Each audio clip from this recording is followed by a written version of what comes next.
Siapakah orang-orang yang siap meneladani Rasulullah sallallahu alaihi wasallam? Adalah orang yang memiliki 3 sifat berikut ini. Jika 3 sifat ini tiada di hati seorang hamba atau melemah, maka dia tidak akan berani meneladani Rasulullah sallallahu alaihi wasallam, apalagi untuk membelanya. Karena dengan 3 sifat berikut ini akan hilang sifat penakut dari hati seorang. Akan hilang sifat pengecut di dalam hati seorang terhadap agama Allah. Akan hilang sifat berbasa-basi dalam agama dari hati seorang. Apa 3 sifat tersebut? Allah katakan, liman kana yarjullaha wal yawmal akhir wa dzakarallaha katsira. Orang yang mengharapkan Allah Jalla wa Ala, pertemuan dengannya, mengharapkan hari akhirat, dia berharap mati husnul khatimah. Dia tidak peduli mati dibunuh ataukah tidak, mati dipersekusi ataukah tidak. Dia tidak peduli. Itu yang dia pikirkan, bagaimana dia mati husnul khatimah, masuk ke alam barzah, selamat dari azab kubur, memperoleh nikmat kubur. Di hari kiamat, di padang mahsyar, dia mendapatkan naungan Allah, hisabnya dimudahkan oleh Allah, mizannya lebih berat, amalan kebaikannya lebih berat. Dia mampu mengambil catatan amalan dan tangan kanannya.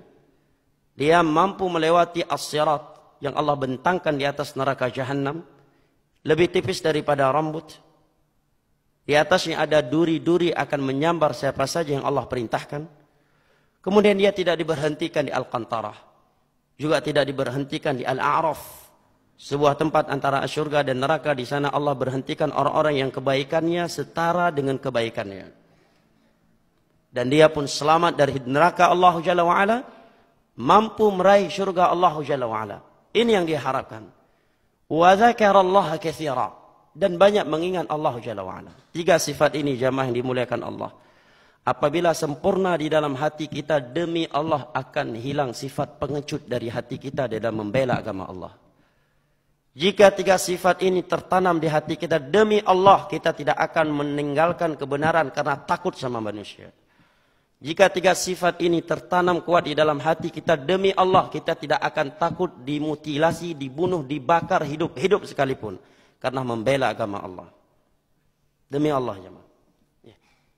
Kalau di dalam hati kita selalu mengingat pertemuan dengan Allah, di dalam hati kita selalu mengingat perjalanan yang masih begitu panjang dan mengerikan setelah kematian. Kemudian kita berzikir kepada Allah. Keluar rumah kita baca zikir keluar rumah. Naik kendaraan kita baca zikir naik kendaraan. Kita safar berzikir kepada Allah Jalla wa'ala. Masuk masjid menjaga zikirnya. Keluar masjid menjaga zikirnya. Masuk kamar mandi menjaga zikirnya. Apabila kita membaca zikir tersebut, mata-mata setan Allah butakan sehingga tidak mampu melihat aurat kita. Keluar dari WC kita baca zikirnya. Mampir di suatu tempat yang kita anggap itu tempat angker ataukah bukan, kita baca zikirnya. Ingin bertemu dengan orang yang kita takuti, dengan orang yang kita segani, kita baca zikir yang Nabi anjurkan agar hilang rasa takut kita kepadanya. Ketika seorang telah dikepung, tiada lagi yang menolongnya di antara manusia, ada zikir yang dia baca dari zikir yang Nabi tuntun. Dia menjaga zikir setelah salat 5 waktu. Dia menjaga zikir pagi petang. Dia membaca zikir ketika air hujan turun. Dia membaca zikir ketika melihat ada orang yang sedang mendapat musibah. Ada zikir khusus dari Nabi. Dia membaca zikir khusus yang Nabi ajarkan ketika pasangan suami istri ingin melakukan hubungan pasangan suami istri, agar anak mereka yang lahir dari hubungan malam tersebut tidak diganggu oleh syaitan. Agar hubungan mereka tersebut tidak diganggu dengan bisikan-bisikan syaitan. Dia menjaga itu jemaah. Akankah tersisa rasa takut pada manusia dari hati seorang hamba yang seperti ini? Demi Allah tidak akan jemaah. Demi Allah tidak akan. Sekalipun dia hidup di tengah-tengah negeri musuh. Karena dia tahu tiada yang lebih kuat daripada Allah Jalla wa'ala. Semua kehendak manusia di bawah kehendak Allah. Dan tiada tameng yang lebih kokoh daripada zikir. Di medan jihad saja, Allah ingatkan masalah zikir untuk Nabi dan para sahabatnya. Idza laqitum fi'atan fasbutu wazkurullaha katsira la'allakum tuflihun. Kalau kalian sudah berhadapan dengan musuh di medan tempur, fasbutu, Tetaplah kalian bersikap berani, teguh. Setelah itu apa Allah katakan? Ambil senjata kalian, atur strategi kalian.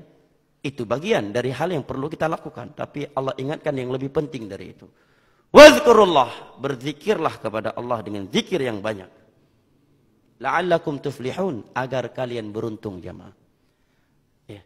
Demi Allah jamaah, 3 sifat ini andai kata sempurna di hati kita, kita akan punya jati diri yang sempurna untuk agama Allah Jalla wa'ala.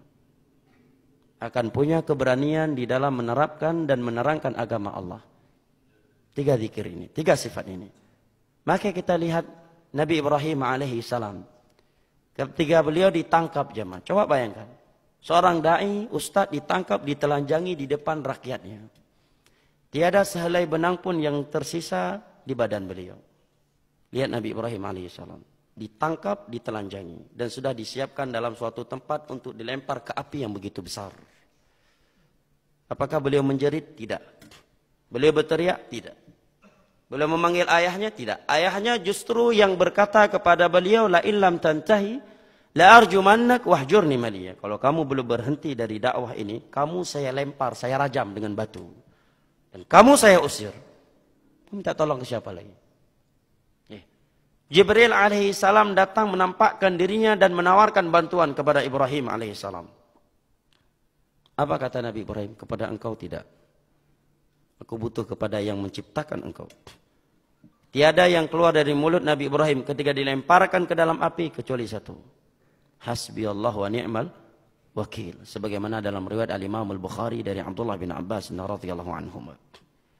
Cuma itu yang keluar dari mulut beliau. Tidak ada jeritan, tiada teriakan. Yang terucapkan hanya hasbiyallah wa ni'mal wakil. Padahal sebelum dilempar beliau diapain? Ditelanjangi. Tiada sehelai benang pun yang tersisa di tubuh beliau. Ditelanjangi, diinterogasi, diintimidasi. Diintimidasi. Ya. Orang kalau diintimidasi dalam keadaan telanjang, enggak pun dia jawab iya. Kamu demikian? Iya, iya. Udah ditelanjangi. Ya. Nabi Ibrahim tidak jamaah.